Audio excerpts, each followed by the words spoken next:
할렐루야. 아멘. 네, 아멘. 우리 자고에 계신 분들하고 인사합니다. 너무 잘 오셨습니다. 네, 감사합니다. 자, 오늘 말씀은 예담 생활 가꾸기 분노에 대해서 우리 함께 살펴볼 수 있도록 하겠습니다. 자, 분노. 자, 화가 났다라고 하는 것인데요. 자, 먼저 읽기를 같이 한번 읽어볼게요. 자, 분노를 다 같이 시작. 분노를 표현할 수 있는 사람이 되게 하소서. 기독교인은 무조건 분노해서는 안 된다는 거짓에 속지 않게 하시고 정당한 분노를 건설적으로 표현하는 법을 배우게 하소서. 그래서 그것이 해결되지 않은 채 상처로 남아있지 않게 하시고 억압된 분노가 다른 사람에게 표현되어 언짢음과 혼란을 야기시키지 않게 하소서. 또 자신의 화난 감정을 감추기 위해서 상대방을 비방하고 공격하지 않게 하시고 진실한 표현과 책임성 있는 자기 주장으로 관계를 더 성숙시킬 수 있게 하소서. 예수님처럼 사랑 안에서 분노하게 하시며 사랑이 그 분노를 지배할 수 있는 사람이 되게 하소서. 아멘. 자, 약간 기도의 모습처럼 이제 글이 좀 쓰여져 있습니다. 막연하게 화를 낸다라고 하는 것 그 자체가 마치 죄악시 여겨지는, 어떻게 보면 속임수다라고 하는 것이죠. 우리가 화가 났다라고 하는 것은 감정의 변화인데 그것은 굉장히 자연스러운 것입니다. 근데 그 감정이 들어질 때 우리가 어떻게 대처하느냐라고 하는 것이 굉장히 중요하다라고 하는 것인데, 자, 여기 중간에 보면 정당한 분노, 거기에 대하여 건설적으로 표현할 수 있는 법을 알아야 한다라는 거죠. 건설적이다라고 하는 것은 어떤 거예요? 관계를 세워가는 쪽입니까? 아니면 무너뜨리는 쪽입니까? 네, 적절한 분노, 정당한 분노를 잘 표현하면 오히려 관계를 깨는 게 아니라 오히려 관계를 세워나갈 수 있다라고 하는 것이죠. 그래서 그걸 표현하는 방법을 모르게 되면 그 막연하게 분노하지 않아야 된다라고 하는 가운데 분노를 이제 묻어놓게 되면 그게 우리 안에 상처가 되어지게 되고요. 그리고 그 상처는 상처로 남지 않습니다. 어느 순간에 그게 폭발하는 것으로 말미암아 오히려 다른 사람들에게 더 큰 상처를 줄 수 있는 상황들이 벌어질 수 있다라고 하는 것이죠. 또한 어떤 사람들은 건설적으로 표현하기보다는 오히려 그 분노를 굉장히 공격적으로 비방하는 쪽으로 표현하는 것으로 말미암아 다른 사람들에게 관계를 오히려 깨는 그런 모습들. 자, 그런 가운데 정당하게 분노를 표현한다라고 하는 것은 또 어떤 표현이냐? 이제 진실한 표현이고, 그리고 책임성 있는 자기 주장이다. 그러니까 막연하게 나는 이렇게 생각합니다라고 뱉어버리는 그게 아니라 그 안에 책임감을 가지고 있다라는 거죠. 관계를 깨지 않는다라고 하는 전제 안에서 책임감 있게 자기 주장을 할 수 있는 이런 모습들이 우리 삶 가운데 필요하다라고 하는 것입니다. 이 굉장히 어려운 부분들이 있어요. 분노에 대해서 어떻게 조절해야 되고 어떻게 표현해야 하느냐. 자, 질문을 보니까 나는 정당한 분노를 건설적으로 표현하는 편입니까? 아니면 분노를 잘 표현할 줄 모르거나 잘못된 방법으로 퍼뜨리는 편입니까? 자, 어떤 편이에요? 이제 한국 정서 자체가 마음 가운데 있는 감정들을 솔직하게 표현하는 것 자체가 예의가 없다. 라는 어떤 그런 이미지를 좀 가지고 있죠. 그래서 안에 좋아도 좋은 것을 너무 표현해서 안 되고, 화가 나도 화가 나는 것 또한 표현하면 안 되고, 그런 약간 억압되어져 있는 문화적인 특성들이 있어서 우리 한국 사람 같은 경우에는 이런 부분에 있어서 굉장히 이제 어려움을 좀 경험을 하게 되죠. 특별히 여성분들 같은 경우에는 이 분노에 대해서 그 한국 분들 같은 경우는 어떻게 대처하는 경우가 많냐면 숨기죠. 이렇게 묻어놓게 됩니다. 그래서 상처를 만들어가게 되고 그것이 나중에 이상한 쪽으로 폭발을 하게 된다라고 하는 거죠. 근데 남자 같은 경우에는 보통 어떻게 표현해요? 여기 중간에 나온 것처럼 상대방을 이제 비방하거나 이제 공격하는 쪽으로 표현을 하기도 한다라고 하는 것입니다. 그래서 약간 한국 사람 같은 경우는 조금 이 분노 조절하는 것에 조금 익숙하지 못한 부분이 없지 않아 있어요. 자, 우리가 무엇부터 좀 알아보게 되느냐? 이제 분노들이 부당한 분노들이 있다라고 하는 거죠. 여기 위에서 얘기한 것처럼 정당한 분노가 아니라 잘못된 분노가 있다라고 하는 것인데, 우리가 어떤 것이 정당한 것이고 어떤 것이 부당한 것이냐, 잘못된 분노냐라고 하는 것을 우리가 분별할 필요가 있습니다. 자, 우리가 지난주인가요? 우리가 앞에 좀 볼 때 용서에 대해서 살펴볼 때 분노에 대해서 죄가 될 수 있는 상황이 두 가지가 있다라고 우리가 살펴봤었죠. 첫 번째는 내가 무엇에 분노하느냐라고 하는 그 원인에 있어서 잘못된 죄로 이제 번져갈 수도 있고요. 그 분한 것, 그 마음을 마음 가운데 품고 있는 것 그 자체가 또 죄가 될 수 있다라고 이제 말씀을 드렸습니다. 그래서 부당한 분노, 자, 여기에 대한 내용들은 잘못된 원인으로부터 생겨난 분노, 아니면 그 분노를 마음 가운데 잘못 표현하거나 잘못 품는 그런 상황 가운데서 그 분노가 부당해질 수 있다라고 하는 그런 내용입니다. 자, 보면요.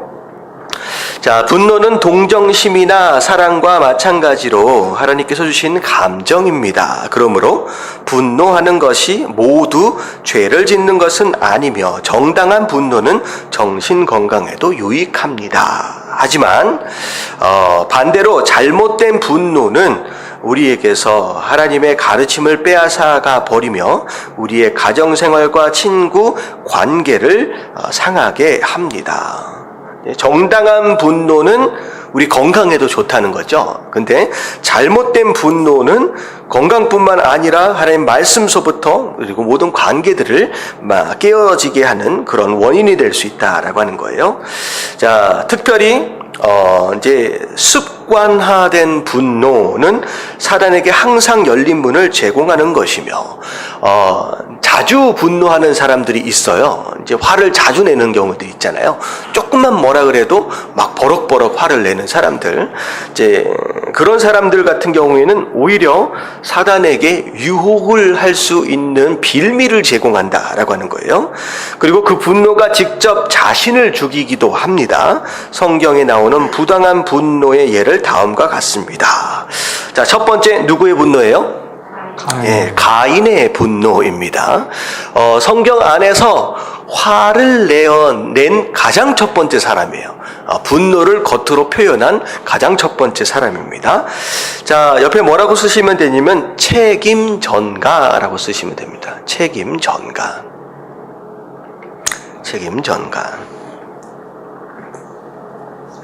자, 가인은 동생 아벨처럼 처음 것을 준비하는 정성도 없었고 피로 세운 언약에 대한 이해도 전혀 없었습니다.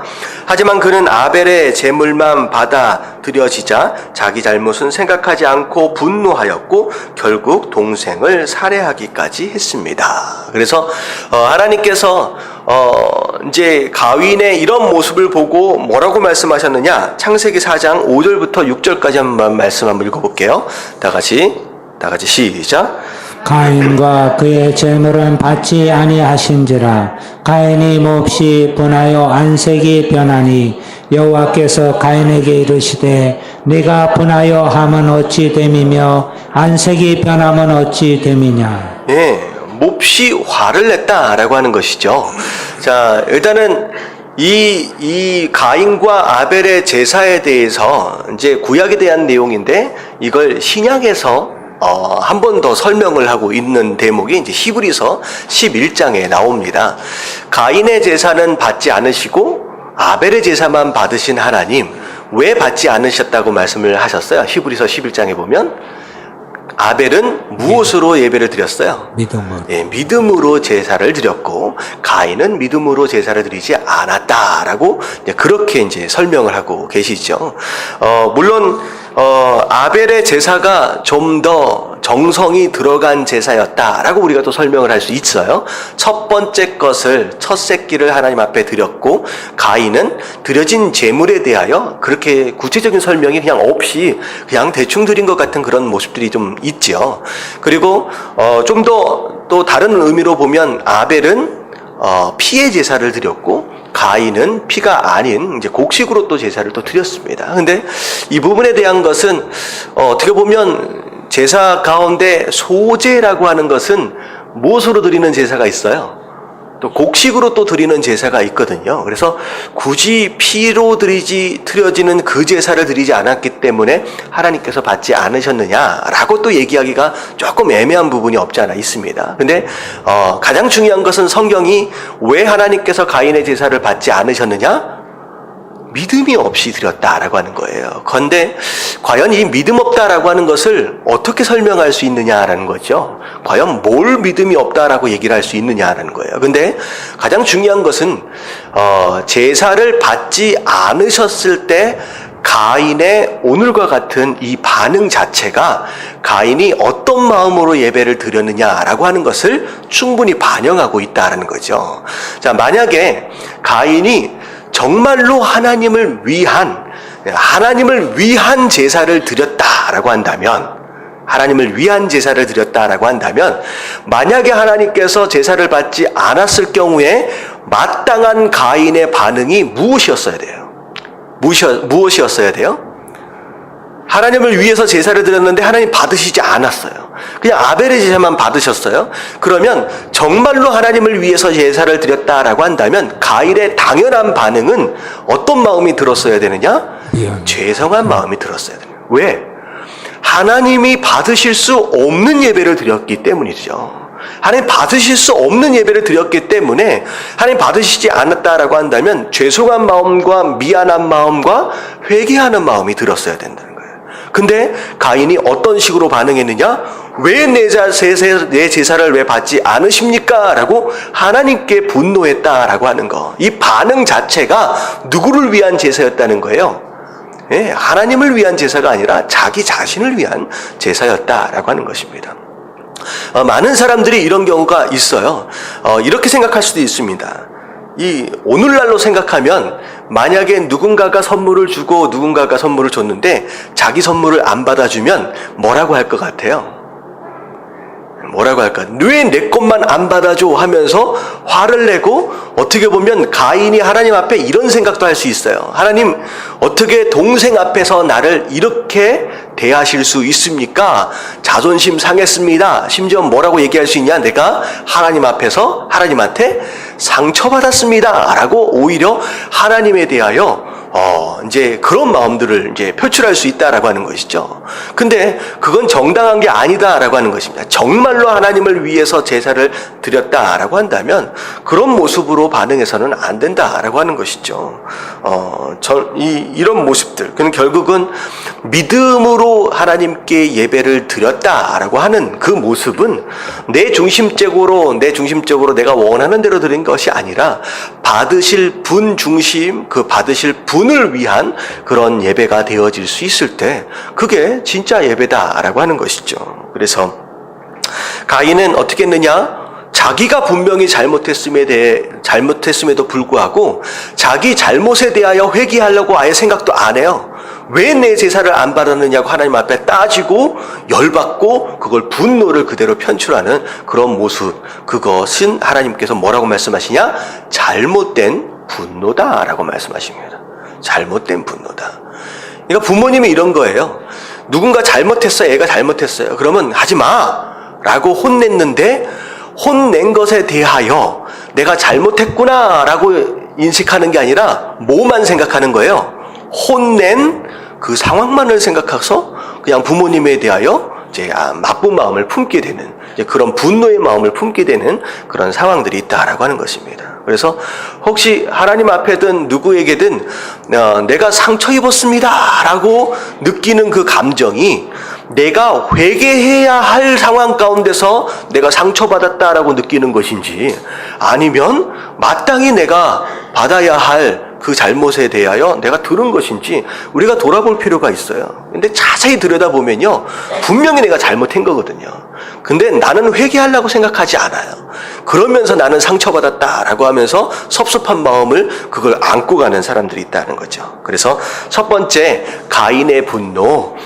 물론 이제 책임 전가다라고 얘기를 했지만 잘못된 것에 의해서 회개하지 않고 오히려 이제 분노하는 이런 모습 또한 잘못된 분노다라는 것입니다. 자, 뒤를 넘어가서 보면 나는 무슨 문제가 생기면 먼저 자신을 돌아보는 사람입니까? 아니면 다른 사람에게 버럭 화부터 내는 사람입니까? 질문에 대한 대답은 이제 혼자 하시면 될 것 같아요. 자, 그래서 분노가 확 일어날 때 먼저 뭘 돌아봐야 된다?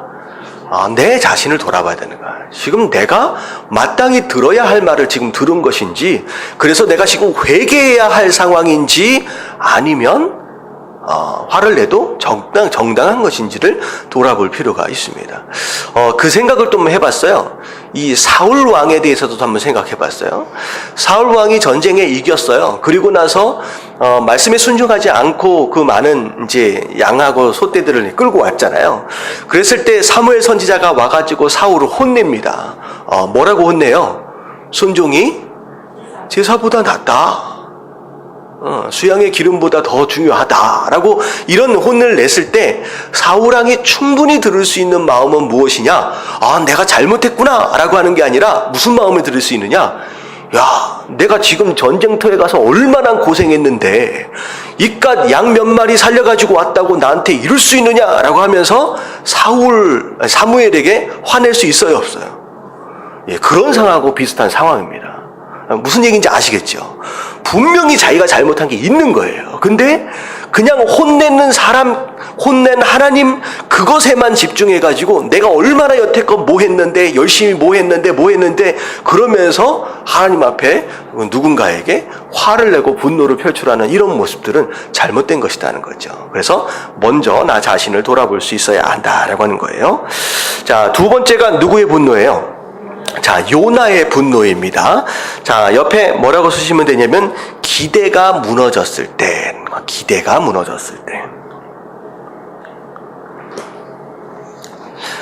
자, 요나가 성낸 이유는 하나님이 지나치게 은혜로운 분이셔서 자기의 기대대로 니느웨가 멸망하지 않았기 때문입니다. 자, 되게 재밌는 표현이죠. 너무 지나치게 은혜로우셔서라는 거죠. 그런데 이 요나의 상황을 좀 이해할 필요가 있어요. 제가 가인의 상황과 사울 왕의 상황을 제가 다른 관점에서 설명을 드리는 이유는 무엇이냐? 우리가 일상생활 안에도 충분히 이런 분노를 할 수 있다는 거예요, 없다는 거예요? 충분히 할 수 있다는 거죠. 가인과 같이 우리가 하나님에 대하여 분노할 수 있어요. 사울 왕처럼 이제 그 사무엘 선지자에 대해서 분노할 수 있어요. 자기에게 잘못했다라고 지적하는 사람에게 분노할 수 있다는 거죠. 요나도 마찬가지입니다. 자, 요나를 제가 설명을 드릴게요. 자, 요나에게 무슨 말씀을 하나님께서 주셨느냐? 니느웨라고 가라. 그리고 뭘 선포하라고 말씀하셨어요? 죄가 너무 악하기 때문에 뭐 하겠다? 내가 니느웨를 멸망하겠다라고 말씀을 선포하라는 것이요. 근데 요나는 사실은 그게 굉장히 어려운 말씀이었어요. 왜냐하면 니느웨는 아수르의 수도입니다.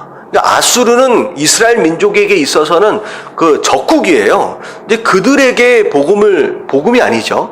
멸망에 대하여 선포하라라고 했을 때 두려운 마음이 생겼을 것이고, 그리고 왜 그런 얘기를 내가 저들에게 가야 하느냐라고 하는 어떤 그런 당위성 자체도 사실 없는 상황이죠. 그래서 가능하면 혹시 가서 그런 얘기를 하면 니느웨 성 사람들이 좋아하겠습니까? 아니면 잘못하면 어떻게 될 수도 있어요. 네, 그 성 안에 들어가서 적국인데 맞아 죽지요. 끌려가 죽습니다. 이거 굉장히 무서우니까 안 간 거예요. 근데 어찌 되었든 하여튼간 바다로, 물속으로, 고기 뱃속으로 돌아다니다가 결국은 가게 돼서 정말로 하기 싫어 죽겠는데, 무서워 죽겠는데 그걸 니느웨 성에서 공포를 한 거예요. 너희들이 다 멸망할 것이다. 자, 그리고 나서 나중에 어떤 일이 벌어졌냐? 니느웨 성 사람들이 뜻하지도 않은, 기대하지도 않았는데 갑자기 회개하고 난리가 난 거예요. 그래도 이 요나는 무엇을 생각했느냐? 하나님 말씀이니까 이루어지겠지. 그리고서 뭘 했냐면 언덕 위에 산 위에 올라가서 장막 하나를 딱 쳐놓고선 니누의 성이 어떻게 멸망하느냐, 마치 TV를 관람하는 것처럼 딱 관람하려고 앉아 있었어요. 근데 멸망해요, 안 해요? 안 하고 그냥 지나가는 거예요. 여러분, 멸망하지 않는 상황을 갑자기 하나님께서 니누의 성 사람들에게 나타나셔서 내가 멸망하려고 했는데 내가 멸망을 유보하겠다라고 말씀하신 게 아니에요. 광고하신 게 아니에요. 그냥 멸망이 없었던 거예요. 자, 그러면 요나가 어떻게 됩니까? 요나 선지자가 갑자기 어떻게 되는 거예요? 바보가 되는 거예요. 분명히 멸망한다라고 그 목숨을 걸고 가서 공포를 해놨는데 멸망하지 않고 아무 일이 안 일어난 거예요. 그러면 선지자인데 그야말로 그냥 바보가 된 겁니다. 그런데 이런 상황에서 화나지 않을 수 있는 사람이 있을까요, 없을까요? 여러분도 충분히 화가 날 수 있는 상황이라는 거죠. 근데 그것마저도 한번 돌아보라는 거예요. 내 자존심이 꺾였어요. 선지자로서 정말로 치명타입니다. 치명타예요. 선지자의 신뢰는 어디에서 오는 거예요? 말씀이 선포되어지고 그 말씀이 성취되어지는 것이 바로 선지자의 신뢰성입니다. 근데 그게 안 이루어졌어요. 그렇다라고 한다면 이제부터 요나가 무엇을 말하든지 사람들이 듣습니까? 안 들었습니까? 안 들어요. 이제 이미 어떻게 보면 선지자로서의 생명이 끝난 것일 수도 있다는 거죠. 이제 뭐 먹고 사느냐? 이제는 이제 황당한 상황이 벌어진 거예요.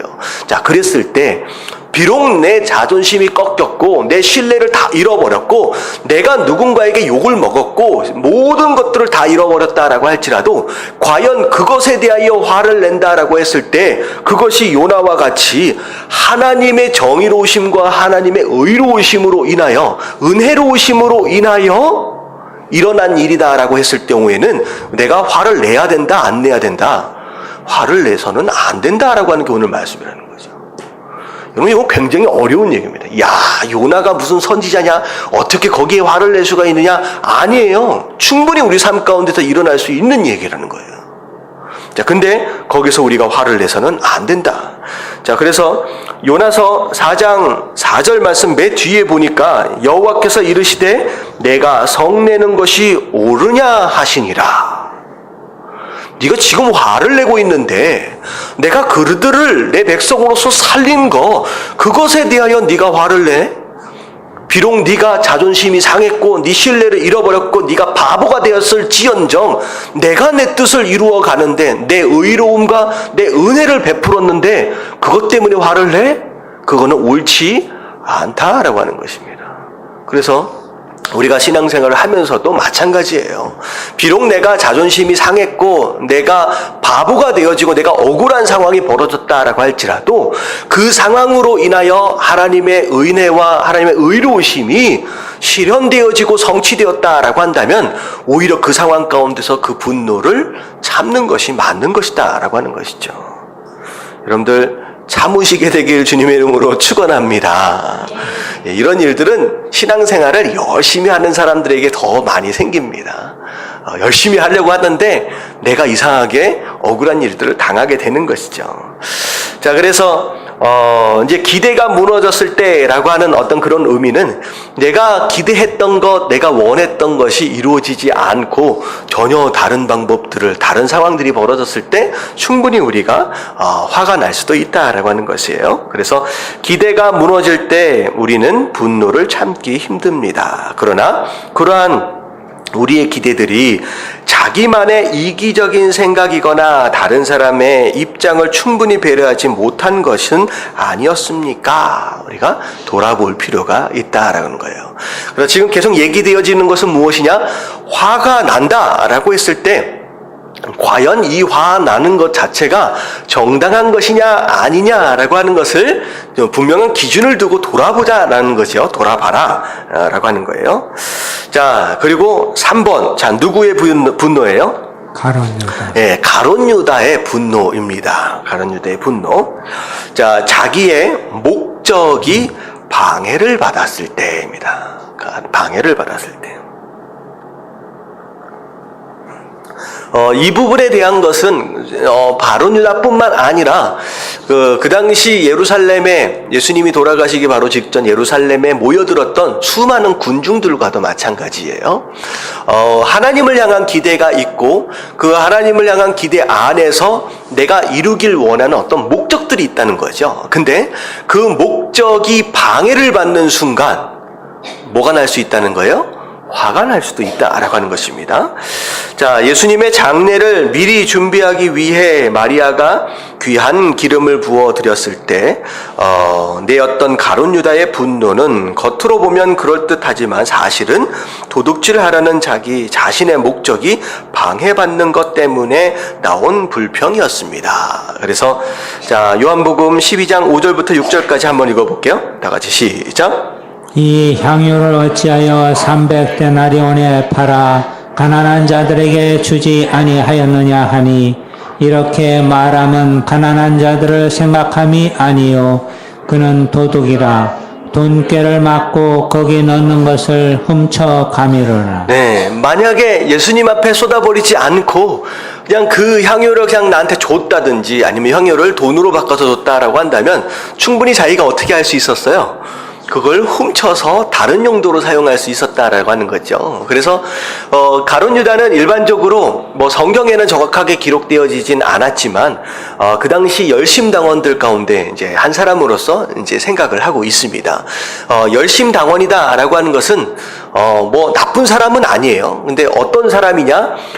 우리로 얘기한다면 일제 시대 때 독립투사들과 비슷한 개념이다라고 생각하시면 되겠습니다. 그래서 독립을 이루기 위해서 안중근 의사나 뭐 여러 독립투사들이 누구를 이제 테러라고 얘기하면 좀 그렇지만 이제 뭐 하고 그랬잖아요. 사살을 하고 그랬었잖아요. 그러니까 독립을 이루기 위해서 중요한 어떤 인물들을 살해를 한다든지 어떤 그런 일들을 이제 하는 이제 집단이 열심당원들이 하는 일들이었어요. 근데 독립투사들이 일을 하려면 무기도 좀 구해야 되고 사람도 모아야 하고 하니까 돈이 많이 필요하잖아요. 그래서 예수님께서 활동을 하시는 가운데 많은 사람들이 예수님 식사라도 대접하려고 이렇게 조금씩 주는 돈들이나 이런 것들을 이제 가지고 있는 상황 가운데 그런 용도로 뒤로 이제 빼서 이제 썼다라고 하는 그런 얘기가 됩니다.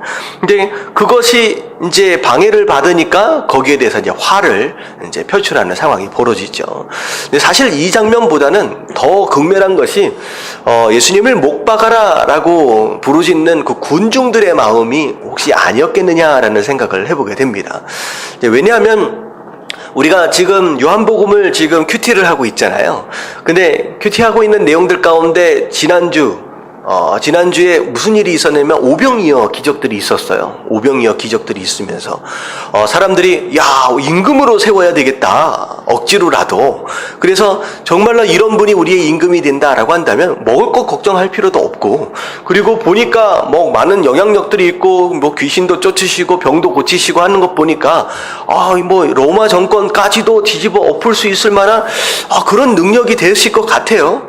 근데 마지막에 어떤 상황이 벌어졌어요? 그냥 너무나도 힘이 없이 로마 병정들에게 그냥 잡히시고, 그리고 그냥 끌려다니시고, 심지어는 채찍에 맞아서 거의 벌거벗김을 당하시는 그런 상황이 딱 벌어지니까 그들이 원하는 메시아의 모습이 아니다는 거죠.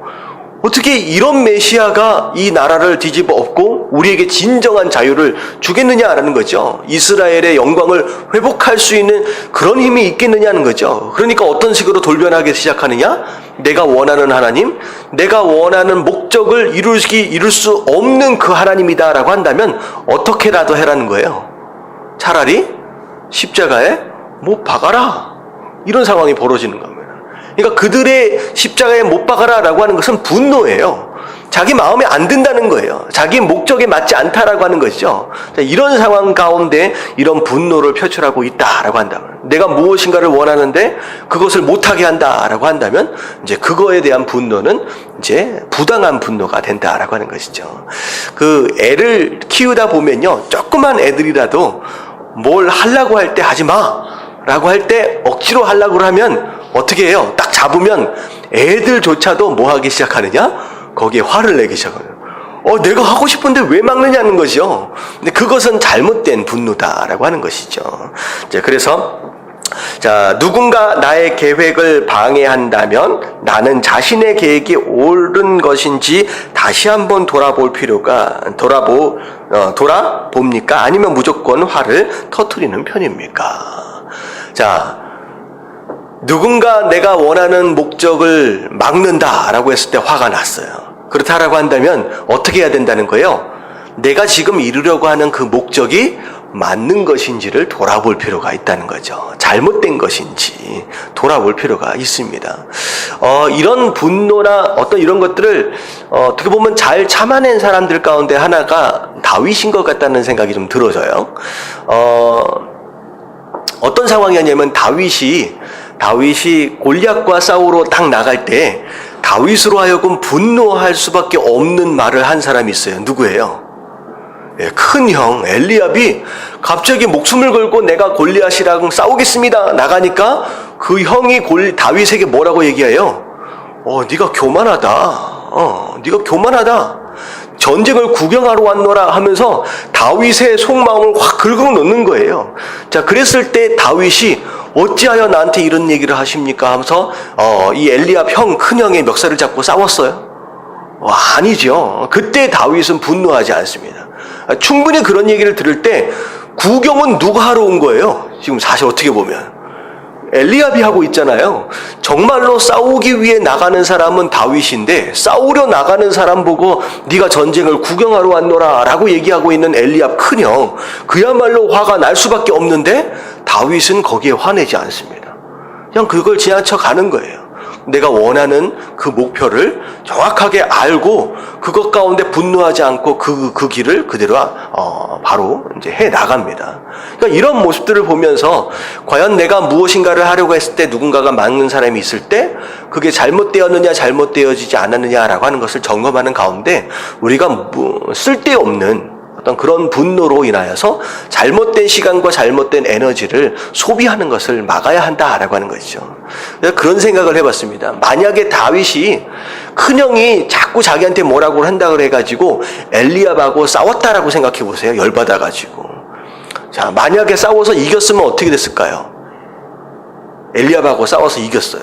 그러면 사람들이 와, 다윗 힘 세네 칭찬해 줬을까요? 아니에요.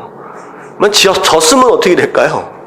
야, 보통 큰 형하고 보통 사람하고 싸워도 지는 사람이 이 골리앗하고 누가 어떻게 가서 싸울 수 있느냐? 지도 손해, 이겨도 손해고 저도 손해예요. 다시 말하면 우리가 내는 분노의 거의 대부분은 내서 이긴들 진들 득이 될 게 하나도 없는 그냥 소모적인 분노를 하는 경우들이 많다라고 하는 것이죠. 그래서 그 분노 내는 것으로 인하여서 진짜 싸워야 할 골리앗과는 싸워보지도 못하고 그냥 아군들끼리만 치고받고 싸우다가 시간을 다 보내고 에너지를 다 낭비하는 경우가 생긴다라고 하는 것입니다.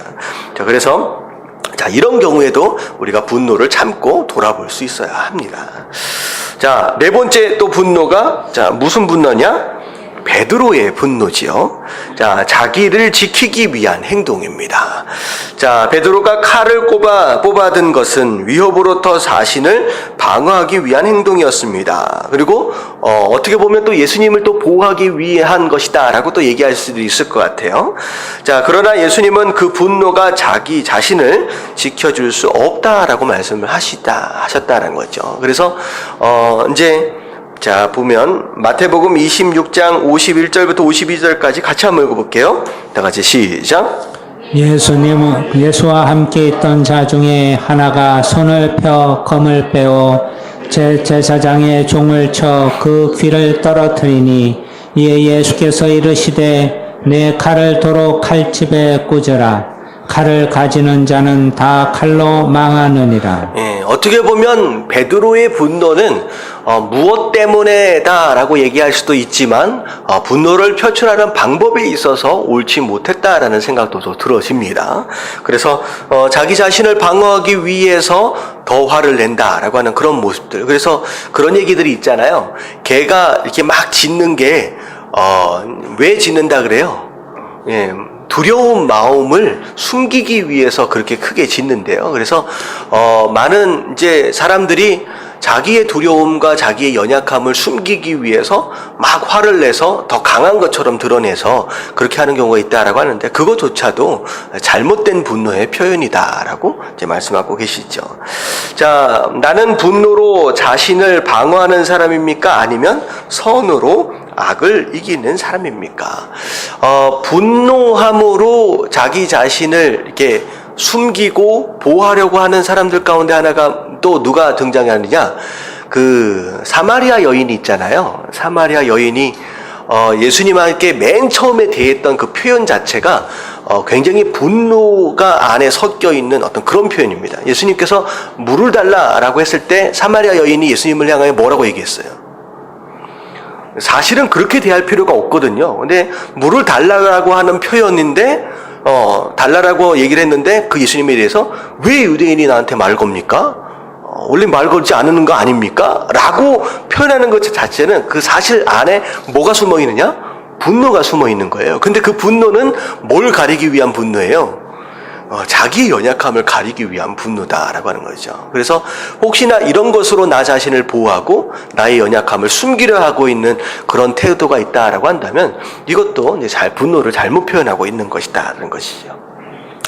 자, 그래서 이제 표현하는 방법 자체는 이런 겁니다. 분노, 화가 나는 그런 감정을 다른 방법으로 표현하는 우회적인 표현 자체는 잘못되어질 수 있다라고 하는 거죠. 진실하게 내가 화가 났다라고 하는 것을 솔직하게 고백하는 것은 굉장히 중요하다라고 하는 것이죠. 자, 그래서 부당한 분노에는 뭐 때문에 지금 화가 났느냐라고 하는 것에 대해서 먼저 우리 자신들 돌아보라는 거예요. 지금 1번서부터 4번까지를 쭉 보면서 동일하게 질문하고 있는 내용이 무엇이냐? 내가 왜 화가 났는지를 뭐하라? 돌아봐라는 거죠. 목적도 그렇고 여러 가지 방향도 그렇고 내가 왜 화가 났느냐라고 하는 것을 돌아보고 그것 자체가 내 자존심이 상했다, 내가 무엇을 상했다, 이기적인 마음이다, 나에 대한 어떤 인간적인 모습으로 인하여 화가 났다라고 한다면 우리가 오히려 그 화에 대해서는 절제할 필요가 있다라고 하는 것입니다. 자, 그런 가운데 부록으로 좀 말씀을 드리면 정당한 분노다라고 한다면 누구와 누구를 좀 생각할 수 있느냐? 다윗의 분노, 골리앗을 향한 다윗의 분노. 자, 그리고 예수님께서 성전이 더럽혀지는 그런 상황 가운데 하신 그런 분노. 자, 이런 이 두 가지 분노는 일반적으로 정당한 분노, 거룩한 분노, 마땅한 것에 대하여 마땅한 분노를 표출한 것이다라고 이제 이야기할 수 있겠죠. 자, 여기까지 일단은 이게 이제 부당한 분노예요. 자, 그러면 이제 분노를 이기는 방법이 있습니다. 분노를 이기는 방법. 자, 사실 1번은 무엇이 되어져야 하느냐? 용서에서 우리가 살펴봤었죠. 자, 일단 분노가 딱 생기면 1번 뭘 어떻게 해야 돼요? 기도. 자, 어떻게 해야 돼요? 기도. 자, 잠깐만요. 자, 2번의 내용이 조금 나오긴 하는데 사실은 분노가 생기면 누구에게 가지고 나간다? 하나님. 하나님께 가지고 나아가야 합니다. 예, 분노를 풀 수 있는 가장 중요한 것은요, 하나님께 가지고 나아가는 방법입니다. 물론 이 2번에 대화로 해결한다라고 하는 부분에 있어서 두 가지로 좀 나눌 필요가 있어요. 이 2번을 이제 저는 이제 화가 난 그 대상에게 대화를 이제 시도한다라고 하는 쪽으로 생각한다라고 한다면 1번은요, 하나님께 우리의 분노와 우리의 마음을 가지고 나가는 것이 가장 중요합니다. 다윗이 그렇게 했던 것처럼 예수님도 그렇게 하셨죠. 끊임없이 마음 가운데 어려움이 있을 때마다 하나님께 나아가서 기도하는 그런 모습이 굉장히 중요합니다. 자, 그래서 2번의 중간 부분에 보면 먼저 자신의 감정을 하나님께 다 이야기하십시오. 기도는 분노에 대한 최고의 처방입니다. 자, 그래서 이 중간에 대한 문장만 딱 띄어다가 하나님께 가지고 나아갑니다라고 하는 것을 1번으로 해주시면 좋을 것 같아요. 자, 그리고 나서 2번이 될 것 같아요. 무엇을 끌어야 하느냐? 시간 끌기. 자, 이게 좀 재미있는 표현입니다. 시간을 끈다라고 하는 거. 자, 잠언 12장 16절 말씀 같이 한번 읽어볼게요. 다 같이 시작. 미련한 자는 당장 분노를 나타내거니와 슬기로운 자는 수욕을 참느니라. 자, 여기 동그라미 쳐야 할 단어가 어떤 단어냐면 당장이라고 하는 단어죠. 자, 미련한 자라는 거죠. 마음 가운데 화가 났어요. 근데 화가 난 그 마음을 즉시 표현하는 그것은 무엇이다? 미련한 것이다 라는 거죠. 미련한 것이다. 그런데 슬기로운 자, 지혜로운 사람은 어떻게 한다? 수욕, 이제 모욕당했다라고 하는 거예요. 모욕당했다, 억울함을 당했다, 그런 상황을 어떻게 않는다? 참는다라는 거죠. 그 즉시 화를 표출하지 않는다라고 하는 거예요. 그래서 당장 분노하고 바로 마음대로 그냥 그걸 표출하는 것은 미련한 것이다라고 얘기를 합니다. 자, 전도서 7장 9절 말씀 같이 한번 읽어볼게요. 다 같이 시작. 급한 마음으로 노를 바라지 말라. 노는 우매한 자들의 품에 머무름이니라. 자, 급한 마음으로 노를 바라지 말라. 이제 마음에 있는 화를 급하게 표출하지 말라는 거예요. 이제 그것은 어떻게 보면 지혜롭지 못한 것이고, 자, 노는, 화나는 것은 우매한 자들의 품에 머무느니라. 지난번에 말씀드렸다시피 화를 바로 표출하는 것도 잘못된 것이지만 그 화를 마음 가운데 어떻게 하는 거? 마음 가운데 품고 있는 거, 머물러 있도록 하는 것조차도 지혜롭지 못하는 것이죠. 그것도 죄가 될 수 있다라고 하는 것입니다. 자, 이상의 성경 구절이 말하고 있는 공통점이 무엇이냐? 한 번 더 생각해보고 화를 내도 결코 늦지 않습니다. 자, 화가 나면 몇 가지 세요? 10가지 세어보래요. 그리고 정말로 많이 화가 나면 몇 가지 세어봐요? 100가지 세어보래요. 그리고 나서도 화를 내야 하는 게 맞다라고 정당하게 느껴지면 그때 화를 내도 늦지 않다라고 하는 것입니다. 그래서 화가 딱 날 때 참으라는 거예요. 하나, 둘, 셋, 넷, 10가지 세래요. 여러분, 자녀들에게 여러분들 화를 내는 것도 되게 조심해야 합니다. 자녀들은 다 알아요.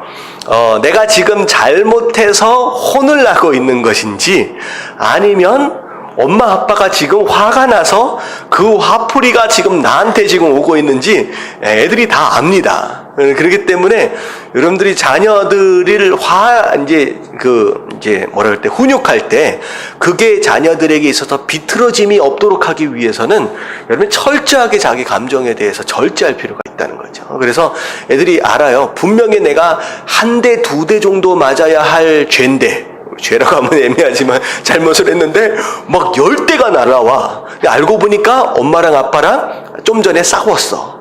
그러면 내가 지금 맞는 게 잘못해서 맞는 게 아니라 뭐 때문에 맞는 거예요? 엄마 아빠가 싸워서 맞는 거예요. 그런 상황이 벌어지면 안 됩니다. 그래서 자녀들에 대한 훈육 자체도 그런 지혜로움이 사실 필요해요. 그래서 내가 지금 화가 나서 애들을 때리는 것인지 아니면 정당한 훈육을 지금 하고 있는지, 이제 그게 잘못되면 아이들이 어렸을 때는 그냥 맞고 지나가는데 딱 사춘기가 되어지고 힘이 생기고 이제 버틸 수 있는 상황이 벌어지면요, 딱 돌출해서 딱 나옵니다. 왜 때려 하면서 이렇게 딱 나오는 거예요. 그러면 여태껏 내가 잘못 훈육한 거예요. 내가 감정이 섞이면 안 됩니다. 그리고 애들한테 이해를 시켜줄 필요가 있어요. 네가 지금 왜 맞아야 하는지, 그리고 심지어는 너 몇 대 맞을래? 그러면 잘못할 수 있는, 항상 애들은 한 대요, 이렇게 얘기하잖아요. 그러니까 애들을 훈육할 때도, 그 부모의 어떤 노여움이나 화나 분노가 섞이지 않도록 조심할 필요가 있습니다. 자, 그 다음에 시간을 끌어야 돼요. 숫자를 쉬면서 내가 정당한지 아닌지를 돌아볼 필요가 있고요. 자, 2번이 무엇이냐? 대화로 해결하기. 자, 그래서 화가 날 때 흔히 엉뚱한 사람이냐 물건에 화풀이 하는 경우가 많습니다. 나는 이 사람한테 화가 났는데 이 화를 내 아랫사람이나 내 자녀들이나 내가 만만하게 보는 사람한테 이제 화를 확 풀어버리는 거죠. 그래서 직장 생활해서 바깥에서 열받아가지고 왔는데 누구한테 풀어요? 남편들을 자꾸. 만만한 아내들한테 풀고. 근데 이것도 한 30대, 40대 정도 될 때는 괜찮아요. 근데 나중에 한 50대 정도 되어지면 여자가 남자보다 조금 더 힘이 더 세집니다. 그렇게 되면 나중에 복수당하게 되는 상황이 벌어져요. 그래서 요즘 나이 드신 어르신들이 그런 얘기를 하더라고요. 내가 젊었을 때 심은 것을 지금 걷고 있다고. 근데 이게 엉뚱한 사람한테 화를 풀어서는 안 되고, 그런 사람들 있죠. 화나면 막 물건 집어 던지는 사람 있잖아요. 이제 물건에게다가 푸는 사람. 그래서 어느 집을 가면 물건들이 성한 게 별로 없는 사람 내가 있고요. 제가 어느 집을 갔더니만 벽에 이만한 구멍이 뻥뻥 뚫어져 있더라고. 특히 뭐냐면 남편이 화가 나면 주체를 할 수 없으니까 어딜 때려요? 벽을 갖다 때려가지고, 그 벽도 딱 때리면 부서질 만한 벽물을 찾아가지고 때린대. 자기 손 안 아프게. 그래서 벽에 이만한 구멍들이, 주먹 구멍들이 이렇게 뚫어져 있는 그런 경우도 좀 봅니다. 근데 내가 과연 그런 식으로 화를 풀고 있는지 우리가 좀 돌아볼 필요가 있습니다. 자, 화가 날 때 대화로 잘 표현하는 법을 배워야 합니다. 내가 화가 난 그 대상이 있다라고 한다면 그 대상과 대화를 해라는 거죠. 내가 남편에 대하여 아내에 대해서 누군가에 대해서 화가 났다라고 한다면, 자, 밑에 보니까 그 다음 그 사람에게 자신의 심정을 차근차근 말을 하십시오. 내가 뭐 때문에 섭섭했고 뭐 때문에 화가 났고 하는 것에 대하여 자세하게 그 상대에게 대화를 할 필요가 있어요. 당신이 나한테 이렇게 얘기하면 내가 너무 속상해. 내가 너무 마음이 아프고 어쨌든 내가 화가 난다. 그래서 가능하면 그런 표현은 나한테 안 해줬으면 좋겠습니다. 라고 정중하게 차근차근 얘기를 해줄 수 있어야 된다는 거죠. 이런 대화의 방법이 굉장히 중요합니다. 자, 이것은 사실은 우리가 부부 세미나 같은 데를 하면 가장 기본적으로 들어가는 대화의 방법들이에요. 그래서 서로가 서로에게 말로 상처를 주는데 그것을 표현하지 않고 대화하지 않고 끙끙 앓다가 나중에 한꺼번에 폭발을 하는 거예요. 그때 나한테 이렇게 얘기했었지, 그때 나는 이렇게 했었지 하면서 나중에서 폭발할 때는 걷잡을 수가 없는 상황이 벌어지는 거죠. 그래서 화가 났을 때는 내 마음을 적절하게 차근차근 대화로 풀 수 있는 그런 방법이 중요합니다. 자, 마지막으로 뭐예요? 친구 잘 사귀기입니다. 자, 우리는 우리와 함께 시간을 보내는 사람들을 닮게 됩니다. 그러므로 주변에 노하기를 잘하는 사람들과의 교제를 어떻게 하라? 삼가해야 합니다. 친구를 되게 닮아간대요. 근데 비슷한 사람들끼리 또 친구가 되기도 해요. 근데 우리가 이것을 좀 이제 경계를 할 필요가 있습니다.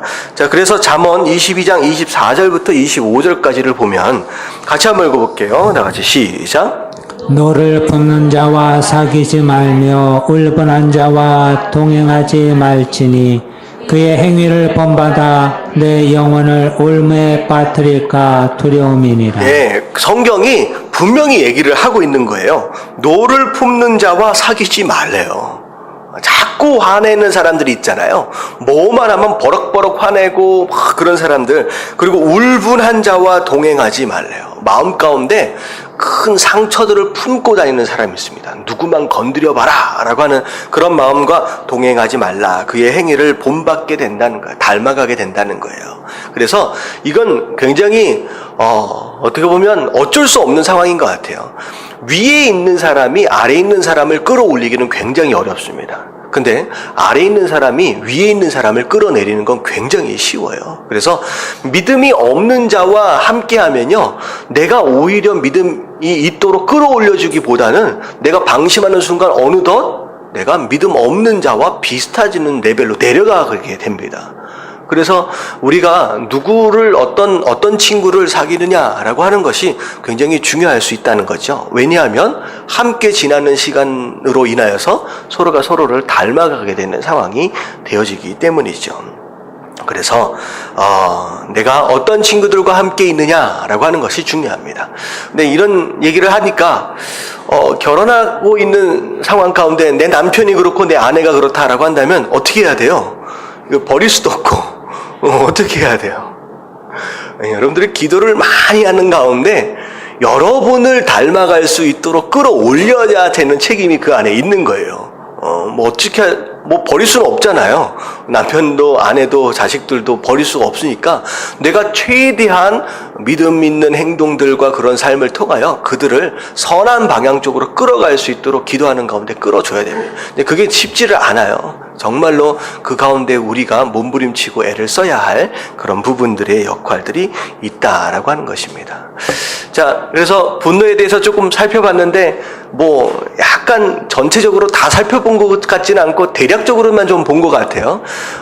나름대로 한국 사람들은 소위 말하는 한이라고 하잖아요. 이게 사실은 분노의 일종일 수 있어요. 분노의 일종이에요. 억울함 당하고 섭섭함 당하고 이런 것이 내 마음 가운데 계속 차곡차곡 쌓여가는 어떤 그런 모습들이 한국 사람들 정서 안에는 굉장히 이런 것들이 많이 있습니다. 특별히 여자분들 같은 경우는 이것으로 인하여서 많은 질병들이 좀 생기기도 하고 그래요. 근데 중요한 건 뭐냐면 이 분노가 일어나는 것들에 대하여 막연하게 묵혀두고 숨겨놓는다라고 해결되어질 수 있는 게 아니고, 그렇다고 잘못된 방법으로 표출되어지면 그것으로 인하여 많은 관계들이 깨어질 수 있잖아요. 그래서 어떻게 표출해야 하느냐라고 하는 것과 어떻게 그 화를 다스려야 하느냐라고 하는 것, 그리고 심지어는 내가 지금 화가 난 그것 자체가 정당한 것에 의해서 화가 난 것이냐 아니냐라고 하는 것도 우리가 돌아볼 필요가 있다라고 하는 거죠. 그래서 제가 한번 말씀드린 것 같아요. 한국 사람들이 너무 어려운 상황들과 어떤 이런 상황들을 계속 연이어 살다 보니까 이제 스스로 피해 의식 가운데 묻혀 있는 경우가 많아요. 피해 의식 가운데. 그래서 모든 것이 다 상처고 모든 것이 나는 항상 피해자고 하는 이런 상황 가운데서 살아가면서 무슨 일만 생기면 나에 대해서 문제를 찾는 게 아니라 누군가 다른 사람들에게 책임을 전가하여 어떤 그런 상황들에 대하여 책임 회피를 하고 그걸 해결하려고 하는 어떤 그런 모습들이 없지 않아 있습니다. 제가 이게 보면서 되게 신기한 것들 중에 하나가 뭐냐면, 물론 리더십이기 때문에 거기에 대한 책임이 있을 수 있어요. 근데 어느덧 작년도에 제가 제일 희한하게 생각한 게 뭐냐면, 사건 사고만 터지면 누구 불러라는 거예요. 누구 불러? 책임자 중에서도 대통령 불러래요. 대통령. 저는 너무 신기했어요. 그러니까 이게 피해 의식이 쌓이다 보니까 일단 어디까지 가버렸느냐, 무슨 일만 생기면 대통령 불러라는 거예요. 또 대통령은 또 자기가 또 책임을 또 멋있게 좀 지면 좋을 텐데, 대통령은 또 책임을 또 회피하는 또 이런 상황이 되니까 국민은 또 거기에 대해서 되게 억울해하고, 이런 것들이 계속 반복되어지면서 한국 사람들이 굉장히 상처 가운데 지금 되게 아파하고 있구나라고 하는 것을 느끼게 되는 것 같습니다. 다 환자들인 것 같아요. 그래서 뭐 뉴스에 나오는 것들을 보면 뭐 갑의 횡포라고 얘기를 하잖아요. 근데 조사를 해봤어요. 당신은 갑이라고 생각하십니까? 을이라고 생각하십니까? 그랬을 때 거의 몇 %였죠? 거의 한 70%가 70%가 자기는 무조건 을이래. 자기는 항상 당하고만 살았다는 거죠. 근데 나중에 뒤에 조사를 뭐라고 했냐면, 자기 혹시나 갑의 행포를 한 번이라도 해본 경험이 있습니까? 라고 하니까 한 40%까지 나오더라고요. 그러니까 충분히 자기도 갑의 입장에서 자기 밑에 사람한테 충분히 그렇게 상처를 주고 어려움을 줬음에도 불구하고 자기 의식 가운데는 나는 항상 을로서 상처를 받은 자다라고 하는 그런 피해 의식이 상당히 많다라는 생각이 들어집니다. 자기가 잘못했는데도 이제 그렇게 하는 경우가 있다는 거죠. 이제 그것 자체가 어떻게 보면 잘못된 방향으로 분노를 쌓아가고 있는 모습일 수 있고, 그리고 잘못된 분노를 우리 삶 가운데 쌓아가고 있는 모습일 수 있다라고 하는 것이죠. 그래서 내가 화가 난다라고 했을 때, 자, 첫 번째 뭐 하라? 나 자신을 돌아봐라는 거야. 지금 제대로 된 것에, 맞는 것에 화를 내고 있는 것인지, 아니면 지금 내가 회개를 해야 되는 것인지, 잘못을 인정해야 할 때인지, 그때 자신을 돌아볼 수 있어야 하고, 그리고 화를 표출하기 전에 첫 번째 누구에게 가지고 나가라? 하나님께. 그리고 시간을 세어봐라는 거자. 열을 세어보고 백을 세어보고 즉시 화를 내는 그런 어리석음과 경솔함은 막을 수 있어야 한다. 자, 그리고 나서 어떻게 해야 돼요? 화를 표현하기보다는 대화를 해봐라는 거예요. 내 마음을 솔직하게 고백해봐라는 거야. 내가 이래서 아팠고 이래서 힘들고 이렇게 해서 어렵습니다. 그러면 조단조단 설명을 하면 대부분 들어집니다. 감정이 격해진 상황을 피해서 내가 이렇습니다 저렇습니다 라고 고백을 하면 대부분은 특별히 부부간의 관계라든지 가까운 사람들의 관계는요 해결되어질 수 있어요. 그래서 가족끼리 이게 등을 지고서 몇십 년씩 그러고 살아가는 사람들이 있거든요. 그리고 나서 나중에 한쪽이 돌아가신 다음에서야, 한쪽이 죽은 다음에서야 내가 먼저 해결했어야 되는데 라고 하는 아쉬움을 남기는 경우들이 상당히 많이 있습니다. 인생은 누가 갈지 몰라요. 누가 먼저 갈지 몰라요. 용서를 구하고 이 분노를 해결할 수 있는 어떤 이런 상황들은 언제나 있을 수 있는 게 아닙니다. 이런 말씀들이 주어질 때, 이거 풀어야 할 관계구나 라고 하는 걸 알고 조단조단 대화로 풀 수 있는 것도 지혜입니다. 자, 그리고 나 또한 그런 분노 가운데 사로잡힐 수 있기 때문에 누굴 잘 사귀어야 된다? 친구를 잘 사귀어야 된다라는 여러분들 기억하시는 가운데 정말 합리적인 분노로 여러분들 건강한 마음도 영도 건강한 그런 신앙생활 그리고 아름다운 관계들을 세워가실 수 있는 저와 여러분들 되시길 주님의 이름으로 축원합니다. 아멘. 자, 오늘은요 조금 일찍 끝났어요. 오랜만에 한번 모여서 한번 서로 나눌 수 있는 것도 좀 좋을 것 같은데 한 15분 정도 시간이 있을 것 같습니다. 그래서 남자분들 이렇게 모여주시고 여자분들 이렇게 모여주셔가지고 서로 이 오늘 말씀 가운데 듣고 깨닫고 결단한 내용들을 좀 함께 나눠 봤으면 좋겠습니다.